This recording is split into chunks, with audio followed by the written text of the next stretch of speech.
मी स्वामी भक्त प्राशांत आहे.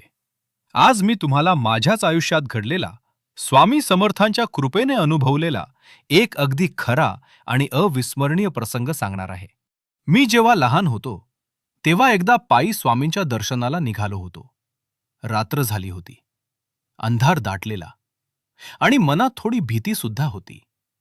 तेवढ्यात प्रत्येक 1 किलोमीटरवर मला एक फूल पिवळ्या रंगाचं दिसायचे.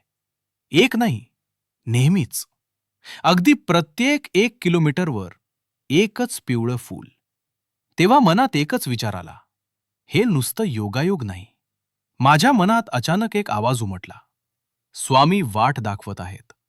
त्या अंधाऱ्या रात्री ते पिवळं फूल माझ्यासाठी उजेडासारखं होतं. भय नाहीसं झालं. मन शांत झालं आणि पाय आपोआप पुढे चालायला लागले.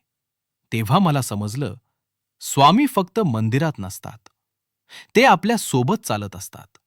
आजही जेव्हा मी त्या क्षणांचा विचार करतो, तेव्हा डोळे पाणावतात. स्वामींनी मला शिकवलं, तू एकटा नाहीस बाळा.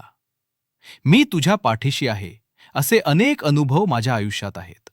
आणि म्हणूनच मी आज अभिमानाने म्हणतो, स्वामी आई, स्वामी समर्थ, तू दिलेल्या त्या पिवळ्या फुलांनी माझं आयुष्य उजळून निघालं.